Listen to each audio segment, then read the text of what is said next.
주님, 오늘 하루의 삶이 평안한 삶을 살기를 원합니다. 우리를 안과 밖으로 시험하고 유혹하고 흔들리는 많은 일들이 있지만 오직 주님이 우리 품에 안아주시고 주님 품에 안길 때만, 주님의 인생의 배에 도착했을 때만 진정한 파도가 그치고 우리에게 참 평안을 주실 줄로 믿습니다.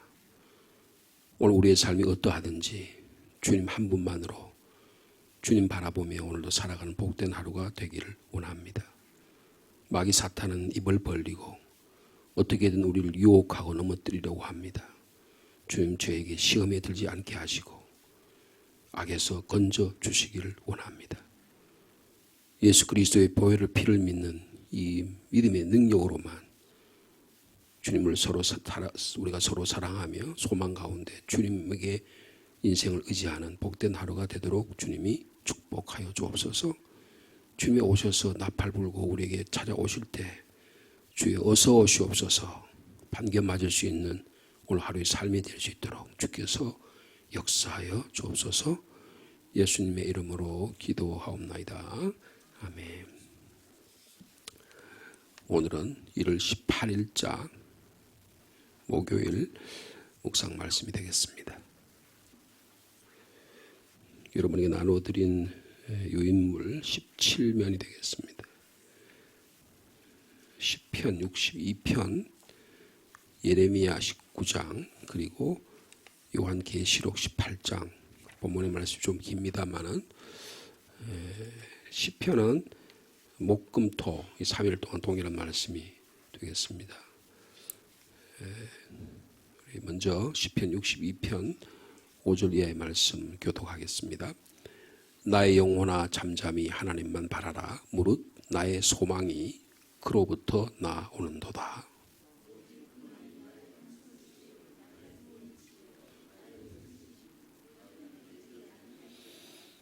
나의 구원과 영광이 하나님께 있으며 내 힘의 반석과 피난처도 하나님께 있도다.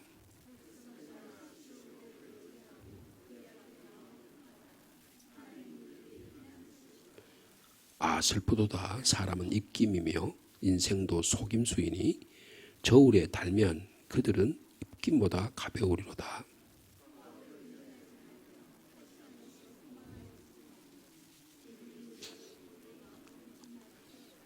하나님이 한두 번 하신 말씀을 내가 들었나니 권능은 하나님께 속하였다 하셨도다.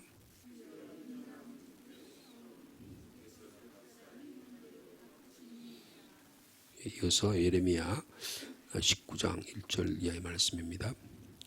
여호와께서 이와 같이 말씀하시되 가서 토기장의 옹기를 사서 백성의 어른들과 제사장의 어른 몇 사람과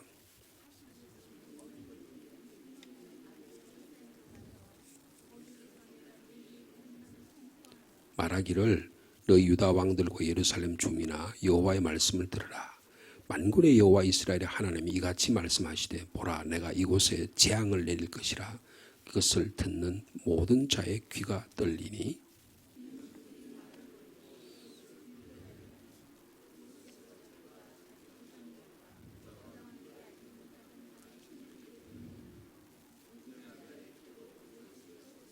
또 그들이 바알을 위하여 산당을 건축하고 자기 아들들을 바알에게 번제로 불살라 드렸나니 이는 내가 명령하거나 말하거나 뜻한 바가 아니니라.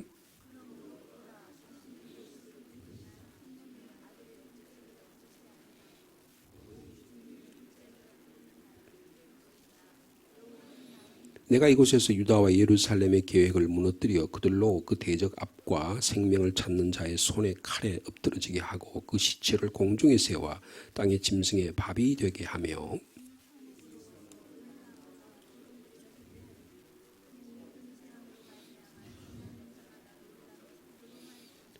그들이 그들의 원수와 그들의 생명을 찾는 자에게 둘러싸여 곤경에 빠질 때에 내가 그들의 아들의 살, 딸의 살을 먹게 하고 또 각기 친구의 살을 먹게 하리라 하셨다 하고 그들에게 이르기를 만군의 여호와께서 이와 같이 말씀하시되 사람이 토기장의 그릇을 한번 깨뜨리면 다시 완전하게 할 수 없나니 이와 같이 내가 이 백성과 이 성읍을 무너뜨리리니 도벳에 매장할 자리가 없을 만큼 매장하리라.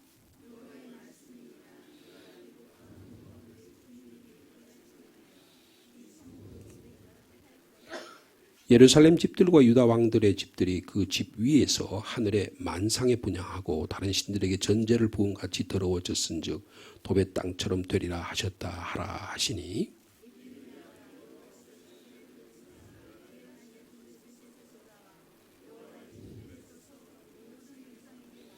같이 읽을까요? 만군의 여호와 이스라엘의 하나님께서 이와 같이 말씀하시되 보라 내가 이 성읍에 대하여 선언한 모든 재앙을 이 성읍과 그 모든 촌락에 내리리니 이는 그들이 목을 곧게 하여 내 말을 듣지 아니함이라 하시니라. 요한계시록의 말씀 18장입니다. 땅의 상인들이 그를 위하여 울고 애통하는 것은 다시 그들의 상품을 사는 자가 없음이라.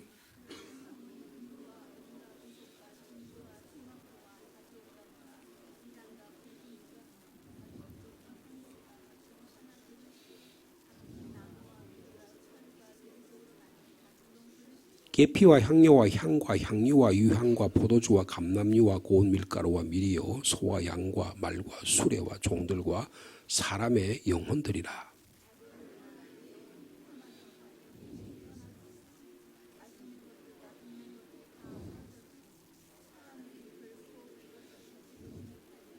바벨론으로 말미암아 치부한 이 상품의 상인들이 그의 고통을 무서워하여 멀리 서서 울고 애통하며 하여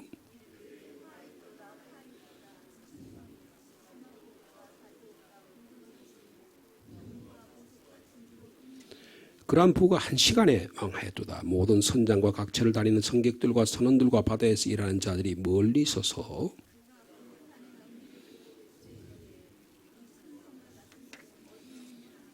뒷글을 자기의 머리에 뿌리고 울며 애통하여 외쳐 이르되 화이또다 화이또다 이 큰 성이여 바다에서 배부리는 모든 자들이 너의 보배로운 상품으로 치부하였더니 한 시간에 망하였도다.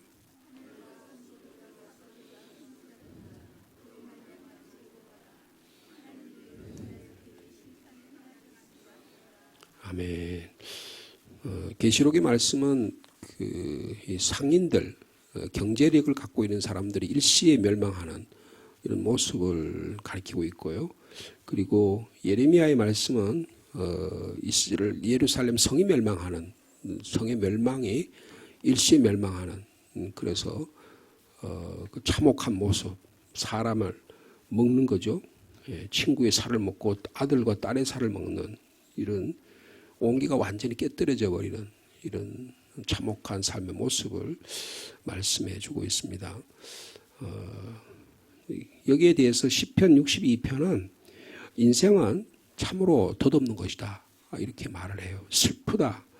9절에 그랬죠. 62편 9절에 슬프다. 사람의 입김이며 인생도 다 속임수이니 저울에 달아보면 하나님의 저울에 달아보면 인생은 그 입술의 입김보다 더 가벼운 그런 것인데 거기에 큰 비중을 두고 돈, 명예, 권력, 세상의 나라 여기에 의지해서 얼마나 허망한 삶을 살고 있는지 이제 그런 모습을 오늘 본문은 우리에게 말씀해 주고 있습니다. 우리가 오늘의 인생을 살아가면서 이 주신 본문의 말씀이 여러분에게 묵상의 말씀이 되고 경고의 말씀이 되고 깨달음의 말씀이 되기를 원합니다. 이 말씀 중에서 저는 오늘 시편 62편 말씀 잠깐 살펴보기를 원하는데요. 이 시편은 다윗의 시입니다. 어두운 시대이지만 나는 주님을 변함없이 섬기고 사랑하고 주님의 구원을 기다리면서 살아가겠다라는 다윗의 이 신앙의 고백이 잘 들어있는 것입니다. 다윗에게 있어서는 제일 어두운 시대는 무엇보다도 이 사울 왕이 그를 공격하고 늘 하루도 빠짐없이 한 10여 년 동안 유대 광야를 헤매면서 잠시도 평안할 날이 없었던 그런 시대의 모습이라고 우리가 상상해 볼 수가 있습니다. 그런 삶의 정황 가운데서도 오늘날 우리식으로 이야기하면 스트레스를 너무 많이 받는 거예요. 극심한 스트레스를 받고 있는 이들을 위해서 다윗이 나도 그랬다. 너들 이런 삶을 살기를 원한다. 그렇게 이야기하는 거예요. 그래서 자기 자신에게 그러죠. 5절에 나의 영혼아, 1절에도 그렇게 보면 나의 영혼아, 자기 자신을 위로하는 거예요. 나의 영혼아. 이런 스트레스 많이 받고 다윗이 사울이 나를 공격하고 온갖 많은 일들이 나에게 공격을 당하는 이런 인생들이 폭력을 하고 허망하고 탈취하는 재물 자랑하고 권력 자랑하고 세상 명예 자랑하고 자기 자존심 자랑하는 이런 시대에서 나도 저렇게 돼야 될 텐데 나는 왜 그렇게 못할까? 이런 그냥 열등감, 비교의식에 사로잡혀 있는 이런 가운데도 그런 엄청난 스트레스를 받고 있는 가운데도 다윗은 노래하실까요? 이런 거예요. 노래할 수 있다는 것입니다. 뭐라고 노래합니까? 자, 우리 5절 말씀 다시 한번 같이 읽을까요? 나의 영혼아 잠잠히 하나님만 바라라. 무릇 나의 소망이 그로부터 나오는도다. 여러분 여기 지금 이 시편 62편에 보면 그 원래 원어에 보면요 부사가 먼저 나와요. 부사. 그러니까 오직, 무릇, 그 다음에 오직 이런 말이 제 앞에 나와요. 그러니까 강조하는 거죠. 그러니까 하나님만 오로지 하나님만 향하여 내 심령이 주님 앞에 잠잠할 것이다. 그렇게 이야기하는 거예요. 우린 어려움이 닥치면 어떻게 반응합니까? 무조건 뭐라도 반응을 해야지. 빨리 해결해내야지. 아니면 큰일 날고 말 거야. 이렇게 해서라도 문제를 해결해야지. 아니면 이게 끝장이야. 뭐 이런 심정이 우리 가운데 다급하게 다가오잖아요. 그렇게 생각했을 때 그 생각의 내면이 어떤 상태를 말하는 걸까요? 하나님 한 분만으로는 부족해. 하나님 그건 내가 그냥 믿는다는 거고 실질적으로는 그보다 더 중요한 게 있어 라고 생각한다는 거예요. 내 내면을 바라보는 거예요. 행복하려면 안전해지려면 환경을 좀 바꿔야지. 조건을 좀 바꿔야지. 돈, 재물, 명예, 뒷배경이 든든한 뒷배가 필요해 라는 생각이 깊이 깔려 있다는 것입니다. 하나님은 옆으로 제껴놓는 거예요. 이것이 인생들이 바라보는 것입니다. 그래서 다윗은 뭐라고 하니까 자기는 주님만 바라보려고 그러는데 다른 사람들은 다른 걸 바라보는 거예요. 탈취한 것이 허망하고 인생도 속임수고 저울에 달면 이끼보다 가벼운데 그 목자 대신 하나님만을 바라보는 게 아니고 다른 걸 바라보는 거예요. 그래서 이런 인생들을 향해서 나는 저 사람들은 그걸 바라보고 오직 사울만 바라보고 사울의 권력만 바라보고 사울이 그 힘만 바라보지만 나는 여호와 하나님만 바라본다. 이런 선택을 하고 있다는 겁니다. 살아남아 번성하고 행복하게 사는 오직 한 가지 법이 뭐냐? 나는 그것을 이미 깨달았다는 거예요. 여러분 다윗이라고 하는 분은 어릴 때부터 목자 생활을 하면서 이 원리를 깨달았던 것 같아요. 나는 하나님과 전능하신 하나님 아버지의 사랑과 보살핌만 있으면 돼 라는 강한 믿음이 있었다는 거예요. 나머지는 전부 뭐냐? 잠깐 있다가 사라지는 있을 것 같다는 거예요. 우리가 인생을 살면서 살수록 이게 더 깊이 느끼잖아요. 근데도 어떻게 해? 그래도 하나님만 한 분만은 안 돼. 돈이 좀 있어야지. 뭐가 있어야지. 조건을 다는 거예요. 여러분 다윗의 깨달음이 뭐예요? 마음 깊은 곳에 자리 잡고 있는 그 마음의 평안함과 고요함이 뭡니까? 무슨 일이 닥쳐도 나는 절대로 크게 흔들리지 않을 것이다 라는 거예요.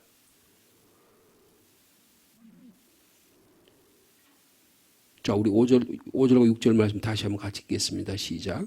나의 영혼아 잠잠히 하나님만 바라라. 무릇 나의 소망이 그로부터 나와. 이 소망 6절까지 읽을까요?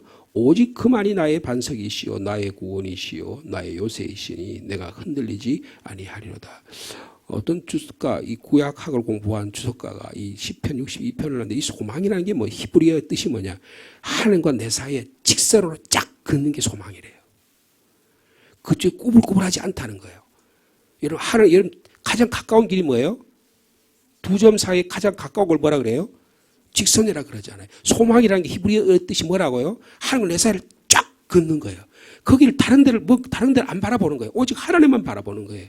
여러분 소망이 뭡니까? 오직 하나님만 바라보는 거예요. 그러니까 하나님만 바라볼 수 있는 저 여러분 삶이 되기를 원합니다.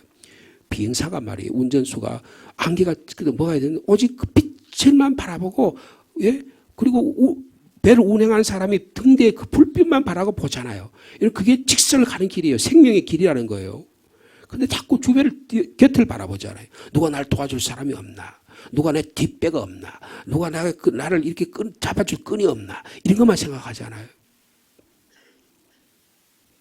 이건 좀 부끄러운 이야기입니다만은 이 말씀을 하니까 이런 생각이 나요. 제가 서울에 있을 때 제가 우리 딸이요 고등학교 3학년이었어요.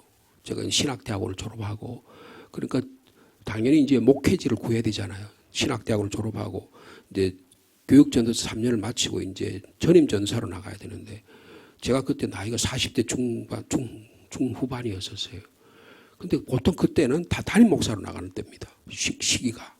근데 그때 20년이 지난 이야기니까요. 그래서 제 동생이 서울에 있는 큰 교회에 그 말하면 사돈이 장로님이셨어요. 뭐 한국의 어느 교회라고만 다 알 수 있는 교회에. 그래서 동생이 그러더라고요. 오빠 그 교회에 그 전임 전사를 하면 되면 어떠냐고. 그러면 자기가 얘기해 둘 거래요. 그래서 제가 마음속에 두 가지 마음이 들었어. 그래도 될까? 근데 또 우리 딸이 고등학교 3학년이고 그러니까 서울에서 어느 지역에서 목회를 해야지 딸이 지방으로 안 내려오고 뭐 지방이라는 생각도 하지 않았죠. 그때는 그냥 그래도 애들 대학교도 다니고 그래야 될 거 아닌가. 자연스러운 생각이었죠. 그래서 백방으로 노력을 했어요. 이런 방법상 또 제가 그 다니는 대학의 선배들이 다 대형 교회 담임 목사 참 많습니다. 제가 일일이 말씀 안 드리지만 굉장히 큰 교회들이 담임 목사들이 제 선배들이 굉장히 많아요. 철학과 출신의 선배들이 많습니다. 그래서 제가 어떤 경우는 직접 찾아가기도 했어요. 인천에 있는 어떤 교회는 큰 대형 교회 담임 목사님이 제 선배님이신데 가서 나를 좀 써달라고 가지고 얘기한 적이 있어요. 그리고 또 서울에 있는 아주 그 대형 교회에 있는 거기 목사님은 거기는 또 우리 동생이 또 이야기를 해가지고 거기서 이력서도 냈어요. 다 안 됐어요. 그래서 제가 낙심이 굉장히 많이 됐습니다. 그래서 제가 기도했죠. 하나님 제가 이 나이에 신학을 공부했는데 제가 그때 독일에 있을 때 기도할 때 주님 제가 이렇게 목회하는 게 너무 늦지 않았습니까? 제가 그렇게 기도한 적이 있어요. 근데 하나님께서 늦지 않았다고 말씀하셨거든요. 그렇게 생각하고 신학을 시작했는데 여러분 지금 이런 일이 딱 닥쳤어요. 근데 하나님께서 길을 다 막으시더라고요. 그래서 제가 기도했죠. 주님 오라고 하는 데 있으면 무조건 가겠습니다. 그렇게 하나님이 약속을 했어요. 근데 여러분 우리 교단의 신문이 기도 공부라는 신문이 있잖아요. 기도 공부에 조금 구인 광고가 조만하게 보통 광고하는 만큼은 4분의 1 내지 2분의 1 이렇게 신문을 했는데 조그맣게 한 8분의 1 조그맣게 이렇게 구인 광고가 나왔어요. 전임 전도사 구함 대구 무슨 교회. 그래서 제가 전화를 했어요. 그랬더니 와서 한번 설교하라는 거예요. 그래서 제가 설교하러 내려왔죠. 제가 전임 전도사지 담임 목사가 아니잖아요. 뭐 설교할 필요가 뭐 있겠어요. 근데 설교를 하래요. 그 목사님은 설교를 굉장히 중요하게 여겼던 것 같아요. 저보다 더 젊은 목사님이셨어요. 와보니까. 근데 와서 하니까 전도사님 우리 교회 오시면 좋겠는데 오지 말래요. 아니 오시면 좋겠는데 오지 말라는 게 무슨 말이에요. 나중에 이제 제가 그 교회에 와보니까 알게 됐는데 아니 목사는 안 됩니다. 저는 약속을 했기 때문에 하나님께 약속을 했기 때문에 쭉 와야 되겠습니다. 그러면 이 교회로 오시라고. 그래서 제가 교회를 대구에 있는 조그만 교회에 전임 전사로 가게 되었습니다. 그때 이제 제가 이후에요. 아내가 그러더라고. 여보 그때 당신 여동생이 서울에 있는 큰 교회에 오라 그럴 때 나는 마음에 안 들었대요. 왜요? 하나님 의지하는 방법이 아니고 세상 사람 의지한다는 거예요. 선배 의지하고 뭐 줄 이야기하고 권력 이야기하고 다 그렇게 이야기한다는 거예요. 하나님이 당신을 목회자로 세웠을 때 그렇게 당신 쓰려고 그랬던 거냐? 아니라는 거예요. 되돌아보니까 아내 말이 맞아요. 근데 목회 현장에서도요. 뒷배 찾고 권력 찾고 선후배 찾고 뭐 찾아가지고 뭐 좋은 신학대학을 졸업했냐 학위가 있느냐 없냐 이런 걸 가지고 따진다고요. 여러분 목회자를 구할 때 여러분 그런 거 따지지 않습니까? 여러분 다 그거 헛된 겁니다. 별로 중요하지 않아요. 그분의 중심이 오직 하나님만 바라보느냐 바라보지 않냐를 바라보는 영적 안목이 있어야 되는 거예요. 여러분 무슨 일을 닥쳐도 절대로 크게 흔들리지 않는 이 다윗의 신앙이 오늘 여기에 나옵니다. 구원은 오직 하나님께로부터만 온다. 여러분 이것이 복음인 줄로 믿습니다. 사도 바울은 로마서 4장 3절 이하에 이런 말씀했죠. 일을 아니할지라도 경건하지 아니한 자를 의롭다 하신 이를 믿는 자에게는 그의 믿음을 의로 여기신다 그랬어요. 여러분 전적인 하나님 은혜로 우리가 살아가는 거예요. 전적인 은혜로 살아가는데 은혜로 살아간다고 의로 구원을 얻어놓고 나서도 또 다른 것을 세상적인 걸 바라보고 또 다른 것을 바라보고 하나님 없이도 살아가야 된다고 그렇게 생각한다면 우리의 믿음이 뭐가 되겠냐는 거예요. 여러분 그래서 다윗은 이 신앙을 오직 하나님만 바라본다. 나의 소망은 오직 하나님께만 있다. 오직 그만이 나의 반석이요 구원이요 요새요 흔들리지 아니한다. 그러면서 뭐라 그럽니까? 백성들아 시시로 그를 의지하라. 내가 이렇게 살아봤더니 그게 진리야. 그러니 지금 임금이 된 다윗이 말이에요. 백성들에게 이야기합니다. 여러분도 저의 신앙을 본받아서 오직 주님만 의지하십시오. 하나님만이 반석이요 심판이 피난처시요 요새시요 구원이 주신 신실한 하나님만 바라보기를 원한다고 이렇게 권고할 수가 있었던 것입니다. 여러분 믿음의 우리 선배들은 다 그렇게 삶을 살았어요. 예? 여러분 우리도 저와 여러분도 그런 인생의 삶을 살기를 원합니다. 그 인생은 참으로 높은 자리에 사람들을 높은 자리에서 사람들을 그 거짓을 즐겨하면서 입으로 축복하고 외치지만 속으로는 저주를 하고 그런 인생들이 전부 곳에 있잖아요. 아휴 안녕하세요 막 다정하게 와가 다가오는데 그 안에는 독한 독이 들어있는 거예요. 이런 조심해야 됩니다. 여러분 사람을 선택하고 판단하는 게 너무너무 쉽지가 않은 거예요. 여러분 그게 지금 4절에 보면 높은 자리에 떨어뜨리기만 하고 거짓을 즐겨하면서 입으로 축복하지를 외치지만 속으로는 저주를 외치는 인생이 많다는 거예요. 서로 인간들은 서로 죽이려고 서로 끌어내리려고 합니다. 넘어지는 당과 같고 흔들리는 울타리만 같아요. 지진이 나면 사람이 흔들거리잖아요. 인생의 모습이 그렇다는 거예요. 그렇게 헛된 것에 의지하고 왜 살아가느냐. 지금 다윗은 그렇게 권고하고 있는 것입니다. 10절에도 그랬죠. 포악을 의지하지 말며 탈취하는 것으로 허망하여지지 말며 재물이 늘어도 거기에 마음을 두지 말라. 야, 참 어려운 말입니다. 재물이 늘으면 거기에 의지하고 싶어지잖아요. 통장에 보험에 의지하고 싶어지잖아요.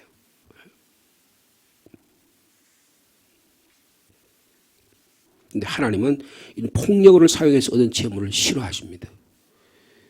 여러분 재물을 어떻게 얻어야 돼요? 온유함으로 얻어야 됩니다.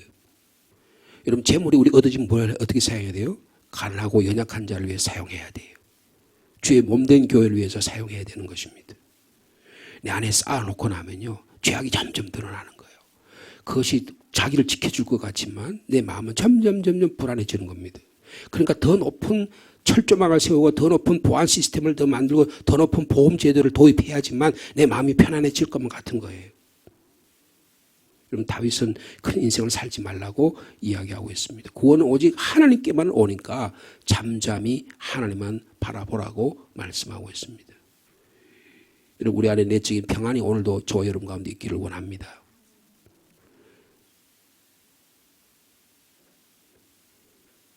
오직 믿음으로 나의 염려와 두려움과 불안을 주님께 맡기는 오늘 복된 하루가 되기를 축복합니다. 내 영혼으로 잠잠히 하나님만 바라봐라. 이게 침묵한다는 것은 내 안에 내적인 평안함이 있는 거예요. 여러분 신앙생활은 내 안에 평안함이 있는 겁니다. 신앙생활 할수록 점점 평안함이 있어야 되는데 점점 불안해진다. 이건 문제가 심각한 거예요.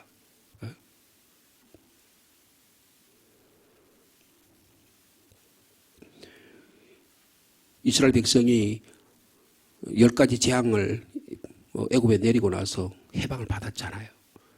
근데 애굽 사람들이 금응 보화를 줘가지고 빨리 나가라고 해서 나왔는데 바로가 생각해 보니까 저거 다 나갔다니 나라가 망할 것 같은 거 어떻게 뒤에 막 쫓아오잖아요. 앞에는 홍해 바다가 가려 있어요. 이스라엘 백성이 모세로 원망합니다. 그때 모세가 뭐라 그래요? 오직 잠잠하여 하나님만 바라보라 그래요. 여러분, 오늘의 우리의 삶 속의 시기와 원망과 불평과 또 우리의 많은 이런 홍해 앞바다 같은 게 우리에게 오늘 다가올 거예요. 이럴 때 주님만 바라볼 수 있는 저와 여러분 되시기를 축복합니다. 여러분 에녹이라는 분이 있잖아요. 불의가 판치대 시대에 살았어요. 그런데 그분은 하나님과 동행해서 하나님을 기쁘시게 하는 삶을 살 수가 있었습니다. 노아라는 분은요, 땅의 모든 악함이 한탄하실 때, 그때 노아는 딱 두 발을 띄고 하나님만 바라봤어요. 그리고 방주를 지을 수 있는 그런 복음을 전하면서 방주를 짓는 삶을 살았어요. 여러분, 아브라함 갈대아우르 메소포타미아 문명이 극에 달한 최고의 문명에 달한 그 시대에 그 갈대아우르에 살았어요. 근데 하나님 거기를 떠나라는 거예요. 여러분, 우리가 AI 시대에, 여러분 후기 자본주의 시대에, 여러분 최고의 문명이 있는 시대에 우리가 살고 있어요. 메소포타미아 문명보다 훨씬 더 발전한 시대에 살아요. 그러니까 거기 더 막 의지하고 싶죠. 여러분, 그렇게 하면 폭망하는 겁니다. 주님만 바라보라는 거예요. 주만 바라보라는 거예요. 아브라함이 본토 친척 아버지 집을 떠나서 하나님의 명령을 순종함으로 믿음의 놀라운 순종의 믿음을 통해서 우리에게 축복의 통로를 열어주지 않았습니까? 요셉은 억울한 이 감옥살이 노예 생활 가운데도 하나님의 약속을 믿고 모든 일을 합력하여 선을 이루신 하나님을 의지했더니 여러분 자기의 아버지의 형제들을 70명을 구했을 뿐 아니라 애굽 그 당시에 제국을 구하는 위대한 구원자가 됐습니다.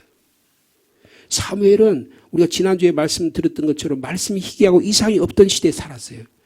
기도하지 않은 시대에 살았습니다. 그런데 어머니 한나의 기도를 이어받은 이 사무엘은요, 여러분 이 시대에 나라와 민족을 구하는 지도자로 왕을 세우는 귀한 역할을 감당하게 된 것입니다. 여러분, 하나님만 의지하는 사람은 다른 것에 더 이상 의지 않고 살아가는 비법을 배우는 거예요. 여러분, 내면의 평안함을 가지고 오늘도 주님의 주신 마음의 평안함으로 살아가는 저와 여러분 삶 되기를 축복합니다. 기도하겠습니다. 나의 전부이신 하나님, 주님을 찬양합니다. 주님은 내 마음이고 삶이고 기쁨이십니다. 오직 주님을 잠잠히 기다리며 예수님과 그 구원을 귀하게 여기고 주님, 저희들이 찬양하지 못했다면 저희들을 용서하여 주옵소서. 오늘부터 오직 주님만 바라보며 사는 소망의 삶을 살기를 원합니다. 주님, 나의 내면의 가장 깊은 곳에 예수 그리스도께서 나를 위해 이루시는 십자가의 은혜와 부활의 능력이 역사하기를 원합니다. 우리가 이 믿음 갖고 살면서도 무슨 일을 하며 주님의 은총을 보장받고 싶은 절실한 욕구가 우리에게 도사리고 있지는 않습니까? 내가 무슨 일을 해야 인정받아야 성취 욕구를 해야 자아를 드러내야만 내가 살아남을 수 있지 않을까? 그런 마귀 사탄의 유혹이 시시때때로 우리를 유혹합니다. 주님, 이런 마음을 가지면 더 큰 불안감이 일어나고 불안정한 자기 의지에 사로잡히게 될 뿐임을 저희들은 삶의 경험을 통해서 깨닫습니다. 주님, 아무 능력도 없고 생명이 없는 이런 것에 우리가 바라보지 않게 도와주시고 오직 주님만 의지하며 주님 안에 머물기를 원합니다. 그래서 오직 하나님과 나 사이에 똑바른 소망의 길, 이 직선의 길, 기도의 길, 말씀의 길을 저에게 허락해 주셨으니 이게 그걸 가지고 뚜벅뚜벅 걸어가는 복된 하루가 되도록 주께서 인도하여 주옵소서. 이 인생의 길을 내가 가진 이 놀라운 비밀을 누군가에게 전하며 살아가는 오늘 하루의 삶이 될 수 있도록 주께서 역사하여 주옵소서. 주님, 이 몸된 교회를 세우셨으니 이 몸된 교회를 통해서 오직 예수, 오직 말씀만이 그리고 우리의 신앙이, 이 신앙의 고백만이 온 세상을 향하여 증거하는 복음의 귀한 믿음의 이 중심터가 될 수 있도록 주께서 역사하여 주옵소서. 귀한 기도의 자리로 저희를 불러주셔서 감사합니다. 이 기도하는 가운데 하나님의 살아계심, 내 마음에 감동으로 찾아오는 하나님의 이 절대적인 평안함, 절대적인 고요함을 가지고 주님 감사합니다. 오늘도 이 힘 가지고 주님 있는 믿음으로 오늘도 살아가게 하옵소서. 성령의 능력을 저에게 허락하여 주시옵소서. 예수님의 이름으로 기도하옵나이다. 아멘.